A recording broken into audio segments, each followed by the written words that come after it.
সাথে যদি সুবহানাল্লাহ পড়েন, আকাশ জমিনের মধ্যখানে যতটুকু খালি জায়গা সবটা আল্লাহ সওয়াব দিয়ে ভরপুর করে দিবেন। রাসূলের কাছে একজন সাহাবী এসেছেন রাদিয়াল্লাহু আনহু আরদা, এসে বলছেন, ইয়া রাসূলুল্লাহ সাল্লাল্লাহু আলাইহি ওয়াসাল্লাম, আমাকে আপনি কিছু স্পেশাল শব্দ আল্লাহর জন্য শিখিয়ে দেন। কার জন্য? আল্লাহর জন্য।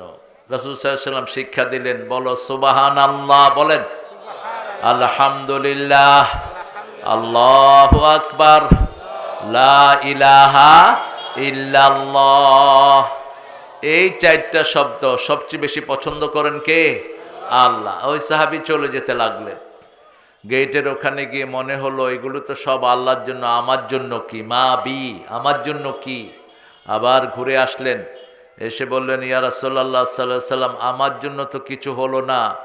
রাসূল সাল্লাল্লাহু আলাইহি সাল্লাম বলছেন, যখন কেউ বলে আলহামদুলিল্লাহ, আল্লাহ বলে ঠিক বলেছ। যখন কেউ বলে সুবহানাল্লাহ, আল্লাহ বলে ঠিক বলেছ।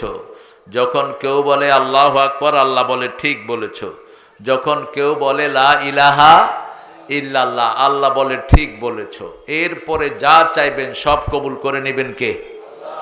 এরপরে নামাজে পড়ো, আল্লাহুম্মা গফিরলি ওয়ারহামনি ওয়ারযুকনি ওয়াহদিনি ওয়াজবিরনি ওয়াফুনি। দুই সেজদার মধ্যখানে এই লম্বা দোয়াটা পড়তেন রাহমাতাল লিল আলামিন। আমার ছোট ভাই বোধহয় শুনতে ভুল বুঝেছো, আমি বলছি কিশোরগঞ্জের লোকেরা রাগি না, রাগ কম বলছি। মানে রাগলেও রাগে না, রাগলেও কয় মারিয়াল বাম্বু চোর, আদর করে বলে। রাগ যাদের কম এদের হায়াত বেশি হয়। আল্লাহর হাবিবের সাহাবীকে আল্লাহর হাবিব বলেছেন, রাগ করবা না, রাগ করবা না, রাগ করবা না, 3 বার বলেছেন। আমরা রাগের বশত আমাদের পরিবারকে পর্যন্ত তালাক দিই, এরকম আল্লাহর ওলি এখানে আছে না নাই? ইচ্ছা মতো বোরে 200 তালাক পর্যন্ত দিচ্ছে সাহাবীর আমলে। ইবনে আব্বাস রাদিয়াল্লাহু বলছেন, আমার কাছে এক মহিলা এসে বিচার দিছে, তার হাজব্যান্ড তাকে 200 তালাক দিছে। তা আমাদেরও কিছু লোক আছে মেজাজ খারাপ হলে কি বলবে, সবচেয়ে নিকৃষ্ট শব্দ আল্লাহর কাছে হলো তালাক। কি? তালাক হালালের মধ্যে, আর ভিক্ষাবৃত্তি, এই দুইটা হালাল, কিন্তু আল্লাহ সবচেয়ে অপছন্দ করেন। আল্লাহর কাছে এই হাতটা উপরে, এই হাতটা বেশি শ্রেষ্ঠ এই হাতের চেয়ে।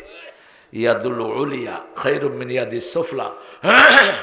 তো জিকির আমরা সব সময় করব। বিশেষ করে আমরা যখন চলে যাব দুনিয়া থেকে, সব জান্নাতীরা একটা আফসোস করবে, কেন অবসর সময়টা আমরা জিকির করলাম না।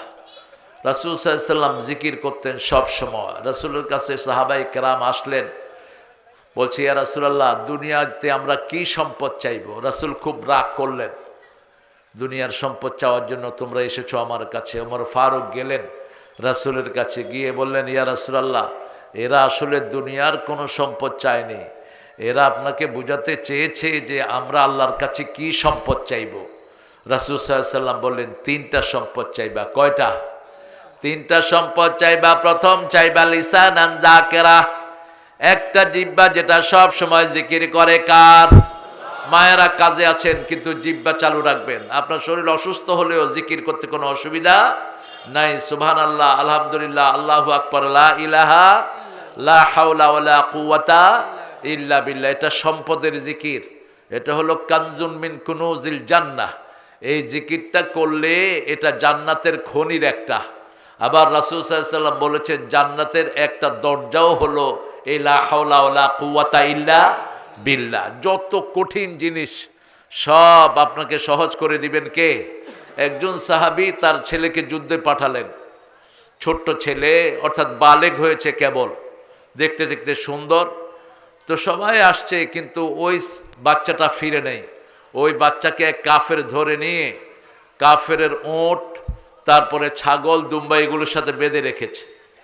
সাহাবী রাদিয়াল্লাহু আনহু ওনার স্ত্রী সহ রাসূলের কাছে আসলেন, এসে বললেন, ইয়া রাসূলুল্লাহ সাল্লাল্লাহু আলাইহি সাল্লাম, আইনা সবি, আমার বালক কোথায়? রাসূল সাল্লাল্লাহু আলাইহি সাল্লাম বললেন, আসে নাই। কয় না, আসে নাই। বলছে, তুমি লা হাওলা পড়ো, তুমি আর তোমার স্ত্রী, দেখবা ওই সন্তান রাতের ভিতরে ফিরে আসবে। লা হাওলা পড়া শুরু করলেন। সকালবেলায় দেখে অনেকগুলো ওঁট, ছাগল, দুম্বা নিয়ে ছেলে বাড়িতে হাজির। এখন পিতামাতা দেখলো অনেকগুলো ওঁট, দুম্বা, বাছুর। জিজ্ঞেস করলো এগুলো কোত্থেকে আনছো? বলছে আমাকে এগুলো সহ বেঁধে রেখেছিল, কিন্তু হঠাৎ করে কে যেন আমাকে উঠায়া এই গরু টরু সহ এই যে ওঁট টোট সহায় না এখানে দিয়ে গেছে। আরো আস্তে কর সুবহানাল্লাহ। আপনার কোনো সন্তান হারানো গেল, অথবা you lost something very important, কিছু হারিয়েছেন, খুব গুরুত্বপূর্ণ কিছু হারিয়ে ফেলেছেন, কি পড়বেন? লা হাওলা ওয়ালা কুওয়াতা ইল্লা বিল্লাহ। এটা পড়লে ওটা ক্ষয়টা আপনার রোধ করে দিবেন কে?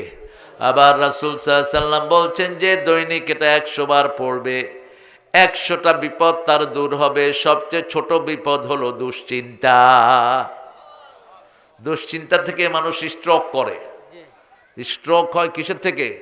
দুশ্চিন্তা থেকে। তখন ব্রেন আর নিতে পারে না, ব্রেন কলাপস করে। এই জন্য লা হাওলা পড়বেন খুব বেশি, লা হাওলা ওয়ালা কুওয়াতা ইল্লা বিল্লাহ। তাহলে প্রতিবারে জান্নাতে একটা খনি তৈরি হবে। সুবহানাল্লাহ বলতে ইচ্ছা করে না? রাসূল বলছেন জান্নাতের একটা লাঠি দুনিয়াতে যা আছে সব বিক্রি করলে এটার দাম হবে না। একটা লাঠি রাখার দাম হবে না। এবার বুঝেন, সেই জান্নাতে আল্লাহ আপনাকে খনি দিবেন, বিশাল খনি। এই জন্য জিকির করব কার? 5 ওয়াক্ত নামাজ আর ছেড়ে দেব না। রাজি আছি তো? রমজানে নামাজ বেশি, এই জন্য বরকত বেশি। নামাজ বেশি, খাওয়া বেশি, নামাজ বেশি, শান্তি বেশি। রাসূল দৈনিক 53 রাকাত নফল পড়তেন। কত রাকাত? 53। আমরা রমজানে একটু বেশি পড়ি, তাই নিয়ে আমাদের দেশে ঠেলাঠেলি। এক গ্রুপে কয় 8 রাকাত, আরেক গ্রুপে কয়, কথা কন না কেন? আপনারা কোনটায়? হ্যাঁ, আরো জোরে। আমাকে জিজ্ঞেস করেন কত? 42। আমি ক্ষুদ্র জ্ঞানে একজন সাহাবীকে পেয়েছি, উনি রমজানে 42 টাকার তারাবি পড়তেন। চিন্তা করলাম ওটাই ধরি। মা আনা আলাইহি ওয়া আসহাবি, রাসূল বলছেন যারা জান্নাতে যাবে, আমি যেটার উপর আছি, সাহাবীরা যেটার উপরে আছে, এরা কোথায় যাবে? জান্নাতে চলে যাবে। একজন সাহাবীর কোন নিন্দা আমরা সহ্য করব না। যে করবে ওর জিহ্বা টেনে ছিঁড়ে ফেলবো আমরা। খবরদার। বিগত সরকার আলেমের বইতে লিখেছে মুয়াবিয়া রাদিয়াল্লাহু নাকি সন্ত্রাসী ছিলেন। খবরদার, এই জাতীয় কথা বলা ফুসুক, এই জাতীয় কথা বলা রাসূলের সুন্নাহর খেলাফ, রাসূলের ভালোবাসার খেলাফ। প্রতি জুমাতে আমরা একটা হাদিস শুনি, হাদিসটা বিশুদ্ধ। সব মুহাদ্দিসিনে কেরাম বলেছেন, ইমাম সুয়ুতি থেকে শুরু করে বর্তমানে নাসিরউদ্দিন আলবানী সবাই বলেছেন হাদিসটা সহিহ। এটা ঢুকিয়েছেন ওমর ইবনে আব্দুল আজিজ, যখন এজিদ খুতবাতে হাসান হোসেনকে লানত করত। ওমর ইবনে আব্দুল আজিজ যখন খলিফা হলেন, ওই জায়গাটা বাদ দিয়ে এখানে ঢুকিয়ে দিয়েছেন আল্লাহ আল্লাহ ফি আসহাবি লা তাত্তাখিযুহুম গারাদাম মিন বা'দি ফামান আহাব্বাহুম ফাবিহুব্বি আহাব্বাহুম ওয়া মান আবগাদাহুম ফাবিবুগদি আবগাদাহুম খায়রুল কুরুনি করনি সুম্মা আল্লাযীনা ইয়ালুনাহুম সুম্মা আল্লাযীনা ইয়ালুনাহুম।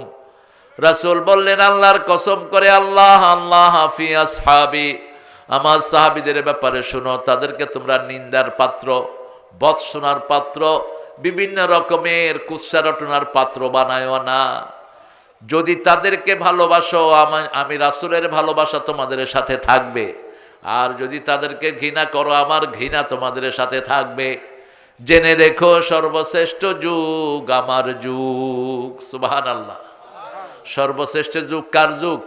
রাহমাতাল লিল আলামিনের। আজকের যুগের কিছু বৈজ্ঞানিক, কিছু কম্পিউটার সায়েন্সের পড়া লোক, অথবা কিছু অ্যারোনটিক্যাল ইঞ্জিনিয়ারে পড়া লোক, তারা বলছে স্যার আমরা এটা মেনে নিতে পারছি না, রাসূলের যুগটা সেরা যুগ ছিল। আমি বললাম কেন? বলছে আমরা এখন তো অনেক কিছু চালাই, আমরা সাবমেরিন চালাই, আমরা আকাশে দ্রুত যান চালাই, কিন্তু রাসূলের সময় তো এগুলো কোনোটাই ছিল না। আমি বললাম রাসূল যত উপরে গেছেন, তোমরা কিয়ামত পর্যন্ত চেষ্টা করে অত উপরে যেতে পারবা না। রাসূল যে বোরাক ব্যবহার করেছেন, ওটার সেকেন্ডে গতি ছিল 1,86,000 মাইল। আরো আস্তে কোন সুবহানাল্লাহ। বারকুন থেকে বোরাক, বারকুন থেকে বোরাক, বিজলি, বিজলির সাথে বিজলির গুণ দিলে যা হয়। এই রাসূল এই বোরাকে করে প্রথম এসেছেন কোথায়? বাইতুল মুকাদ্দাস। ওখান থেকে রফরফে করে চলে গেছেন 7 আসমানে। সুবহানাল্লাহ। ওই রফরফ ছিল বোরাকের চেয়ে দ্রুতগামী। রফরফ ছিল একটা সিঁড়ির মতো, মেরাজ, উরুজ, সিঁড়ি ভেঙে ভেঙে উপরে ওঠা। রাসূল সেটা ভেঙে ভেঙে উপরে উঠলেন। রাসূলের মেরাজ না হলে মাইক হতো না, টেলিভিশন হতো না, বিজ্ঞানের কোনো জন্ম হতো না যদি মেরাজ না হতো। আবু জেহেল পরের দিন সকালে রাসূলকে জিজ্ঞেস করছে, মোহাম্মদ কালকে সন্ধ্যার পরে কোথায় ছিলা? কয় কোথায় ছিলাম? আপনি জানেন না তো, আমি এখান থেকে বাইতুল মুকাদ্দাস গেছি, তার আগে মদিনায় গেছি, ইয়াসরাবে গেছি, তারপরে বাইতুল্লাহামে গেছি, তারপরে 7 আকাশে গেছি। আবু জেহিল্লা কয় এতদিন তো হুদাই পাগল কইতাম, কোনো দলিল পাইনি, দৌড় দিছে আবু বকরের কাছে। আবু বকর শুনেছ? আবু বকর, ইয়া ইবনে কুহাফা, আতলা বাররা, বেরিয়ে আসো, শুনো, গিয়ে দেখো তোমার হাবিব কি বলছে। কয় কি বলছে? কয় তিনি নাকি কালকে, তিনি নাকি ইয়াসরিবে গেছেন, তিনি বাইতুল্লাহামে গেছেন, বাইতুল মুকাদ্দাস গেছেন, সেখান থেকে 7 আকাশে গেছেন। এবার আবু বকর বলছে, আমার নবীর মুখে তুই শুনছস নাকি? কয় হ্যাঁ, গিয়ে দেখো এখনো বলছে। কথা হলে সত্যই তিনি বলেছেন। সাদাক। এই জন্য সিদ্দিকে আকবর, ওনার চেয়ে বড় সত্যবাদী আর কেউ নেই। সিদ্দিকে আকবর উপাধি পেলেন। এবার আবু জেহেল, আবু লাহাব এসে বলছে, ঠিক আছে মোহাম্মদ, তুমি গিয়েছো বুঝলাম, কিন্তু বাইতুল মুকাদ্দাসের দরজা কয়টা, জানালা কয়টা একটু বলো। আচ্ছা বলুন তো, আমরা যে এই নামাজ পড়ি মসজিদে, কেউ দরজা জানালা গুনছেন? এটা কোনো পাগল গনে?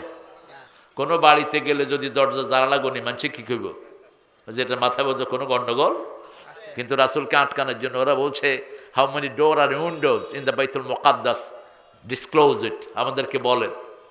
রাসূল সাল্লাল্লাহু আলাইহি সাল্লাম একটু থমকে গেলেন, চোখটা বন্ধ করে সামনের দিকে তাকাতেই দেখে জিবরাইল আমিন বাইতুল মুকাদ্দাস ঝুলায় রাখছে। বাইতুল মুকাদ্দাস ঘুরছে। রাসূল বলছেন, ওয়াহিদ, ইসনান, সালাসা, আরবা, দক্ষিণে এতগুলো জানালা, এতটা দরজা, উত্তরে এত, দক্ষিণে এত, পূর্বে এত, পশ্চিমে এত, সব বলে দিলেন। এখন যারা শুনছে ওরাও তো জানে না আসলে দরজা জানালা কয়টা, জানে না, ওরা জানে না ওরা।